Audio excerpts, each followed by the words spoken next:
வணக்கம். இது மதிய நேர பிரதான செய்திகள். மதிய நேர பிரதான செய்திகளுடன் இணைந்து கொண்டிருப்பவர் கோபிகா கமலநாதன். எமது விரிவான செய்திகளுக்கு செல்லும் முன்னர் முதலில் இன்றைய தலைப்புச் செய்திகள். புலத்சிங்கல உடகென்பத்த பகுதியில் ஒரே குடும்பத்தைச் சேர்ந்த 3 கொலை. ஒவ்வாமையினால் அம்பாறை மற்றும் பலாங்குடையில் சுமார் 50 மாணவர்கள் வைத்தியசாலையில் அனுமதி. இலங்கைக்கு உரித்தான ஆமை வகைகள் அழிவடையும் அபாயம். முதலில் உள்நாட்டுச் செய்திகள்.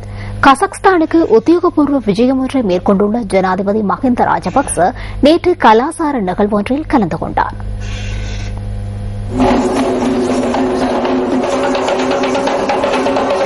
கசக்ஸ்தானின் அஸ்தானா நகரில் இந்த கலாசார நிகழ்வு நடைபெற்றது.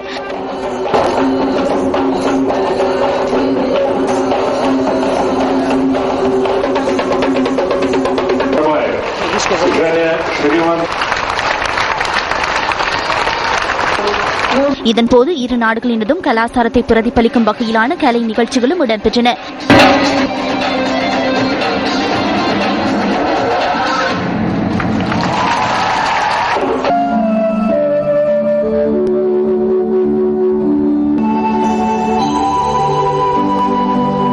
இந்த நிகழ்வில் இருநாட்டு தலைவர்கள் உள்ளிட்ட பலர் பிரசன்னமாகியிருந்தனர்.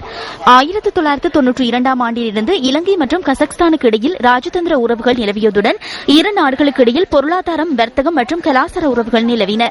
20 வருடங்களாக பேணப்பட்ட ராஜதந்திர உறவுகளை மேலும் வலுப்படுத்துவதே ஜனாதிபதியின் இந்த விஜயத்தின் நோக்கமாக அமைந்துள்ளது. இலங்கையின் அரசு தலைவர் ஒருவர் கசக்ஸ்தானுக்கு விஜயம் செய்யும் முதலாவது சந்தர்ப்பம் இதுவென்பது குறிப்பிடத்தக்கதாகும். புலத்சிங்கல பகுதியில் முக்கொலை சம்பவம் ஒன்று இன்று காலை பதிவாகியது.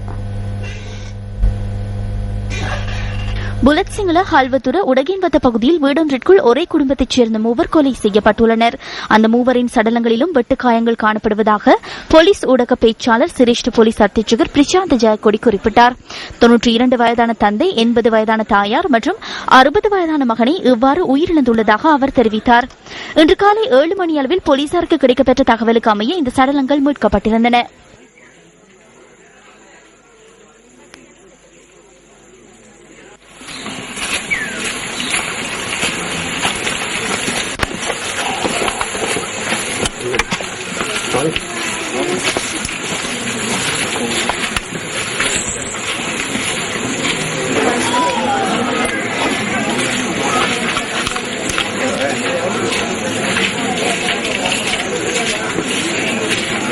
මේකට ප්‍රධානම හේතුව එක එක්කෙනාගේ තියෙන පෞද්ගලික ආරවුල්.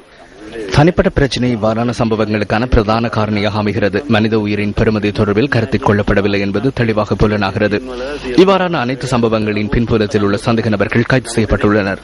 எனினும் ஏதாவது ஒரு சம்பவம் இடம்பெற்றதன் பின்னரே சட்டத்தை நடைமுறைப்படுத்த முடியும். இவ்வாறான சம்பவங்கள் இடம்பெறாமல் இருப்பது தொடர்பில் பொதுமக்களிடையே கலந்துரையாடப்பட வேண்டும் என நான் எண்ணுகிறேன். නොවෙන්නට මේවා වළක්වා ගන්නට හැකි ක්‍රමවේදයක් සම්බන්ධව විශේෂයෙන්ම ඉවසීම ප්‍රගුණ කරන්න ඕනේ යම පුද්ගලයෙක්. ரத்னபுரி மாதுவாகல முதன்கொடுவ பகுதியில் தாயும் மகனும் தீ வைத்து தற்கொலை செய்து கொண்டுள்ளதாக போலீசார் குறிப்பிட்டனர். இன்று அதிகாலை 2:30 அளவில் இந்த சம்பவம் இடம்பெற்றுள்ளதாக போலீசார் தெரிவித்தனர். சம்பவத்தில் 32 வயதான அனுஷா நிலந்திகுமாரி மற்றும் 7 வயதான யோகான் கவிஷ்கா ஆகியோரை உயிரிழந்துள்ளனர். தனிப்பட்ட பிரச்சனையே இந்த சம்பவத்திற்கு காரணமாக இருக்கலாம் என போலீசார் சந்தேகம் வெளியிட்டுள்ளனர். இந்த சம்பவம் தொடர்பில் கேரள போலீசார் விசாரணைகளை முன்னெடுத்துள்ளதுடன் நீதவான் விசாரணைகளும் நடைபெற உள்ளன. பாரத லட்சுமண் பிரேமச்சந்திர உள்ளிட்ட 4 கொலை சம்பவத்துடன் தொடர்புடைய சந்தேக நபர்கள் இன்று மீண்டும் கொழும்பு மேலதிக நீதவான் பிரசன்ன அல்விஸ் முன்னிலையில் ஆஜர்படுத்தப்பட்டனர். இதன்போது 3வது சந்தேக நபரான தெமட்டகுட சாமிந்த என்பவர் சார்பில் ஆஜரான ஜனாதிபதி சட்டத்தரணி ஜயந்த வீரசிங்க இந்த சம்பவம் தொடர்பான விசாரணை எப்போதும் ஒத்திவைக்கப்படுவதாகவும் அதனைத் தவிர எதுவும் நடைபெறுவதில்லை எனவும் கூறினார். சட்டமா அதிபரின் ஆலோசனையை பெற்றுக்கொள்வதற்கான ஆவணங்களை யாரிடம் ஒப்படைத்ததாக அந்த சட்டத்தரணி குற்ற புலனாய்வு திணைக்களத்தின் பிரதி போலீஸ் அத்தியட்சகர் ஷானி அபேசேகரவிடம் வினவினார். சுமார் 4 தடவைகள் குறித்த ஆவணங்கள் சட்டமா அதிபர் திணைக்களத்தின் சட்டத்தரணி மாதவ தென்னகோனிடம் ஒப்படைக்கப்பட்டதாக இதற்கு பதிலளித்த ஷானி அபேசேகர தெரிவித்தார். சந்தேக நபர்களை டிசம்பர் 4ஆம் தேதி வரை நீதிமன்றத்தில் மீண்டும் ஆஜர்படுத்துமாறு நீதவான் உத்தரவிட்டார். இலங்கைக்கு உரித்தான ஆமை வகைகள் அழிவடையும் அச்சுறுத்தலை எதிர்நோக்கியுள்ளதாக சூழலியலாளர்கள் குறிப்பிடுகின்றனர். வெள்ளை ஆமைகள் மற்றும் நட்சத்திர ஆமைகளும் இவற்றுள் அடங்குவதாக சூழலியலாளர் சஜீவசாமி கர தெரிவித்தார். பல்வேறு அபிவிருத்தி திட்டங்களினால் குறித்த உயிரினங்கள் வாழ்வதற்கான சூழல் பாதிக்கப்படுவது ஆமைகள் அழிவடைவதற்கான காரணம் என அவர் சுட்டிக்காட்டினார்.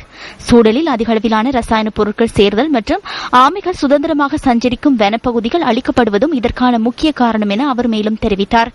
கடந்த காலங்களில் திரட்டப்பட்ட தரவுகளின் ஊடாக இந்த விடயங்கள் உறுதிப்படுத்தப்பட்டுள்ளதாக சூழலியலாளர்கள் குறிப்பிட்டனர்.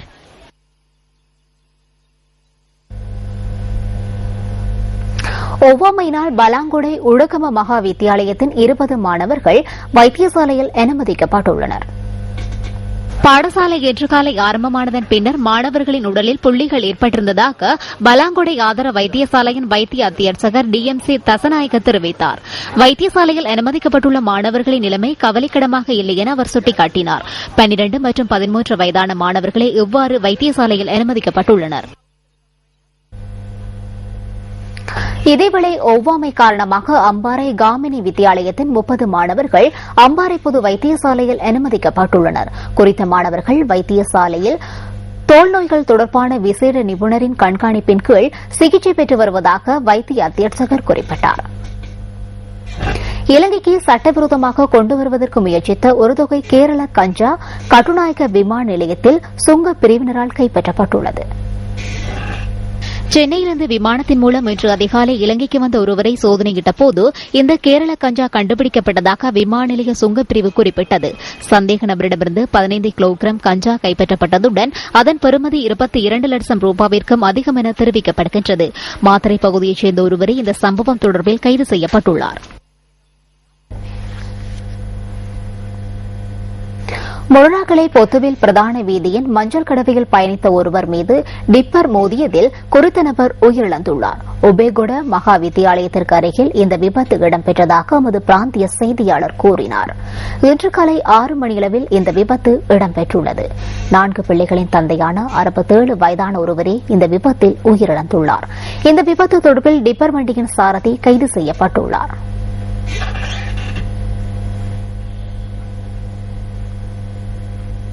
கந்தலாய் வானல வீதியில் இடம்பெற்ற வாகன விபத்தில் போலீஸ் உத்தியோகத்தர் ஒருவர் உயிரிழந்துள்ளார்.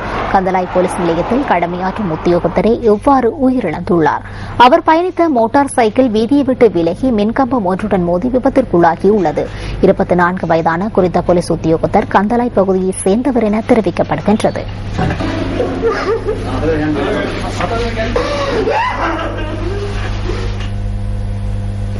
கற்பாறைகள் சரிந்துவிடும் அபாயம் காரணமாக ரம்போடை வெவன் தோட்டத்தில் இருந்து வெளியேற்றப்பட்ட 61 குடும்பங்களையும் தற்காலிக முகாம்களில் தங்க வைக்க நடவடிக்கை எடுக்கப்பட்டுள்ளது.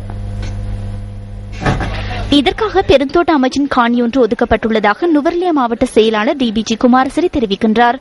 பெருந்தோட்ட அமைச்சின் செயலாளருடனும் அனர்த்த முகாமித்துவ அமைச்சின் செயலாளருடனும் கலந்துரையாடி இந்த தீர்மானம் எடுக்கப்பட்டதாக அவர் குறிப்பிட்டார். இந்த வாரத்திற்குள் குறித்த மக்களை தற்காலிக முகாம்களில் தங்க வைக்கும் நடவடிக்கைகளை நிறைவு செய்ய எதிர்பார்த்துள்ளதாக மாவட்ட செயலாளர் மேலும் தெரிவித்தார்.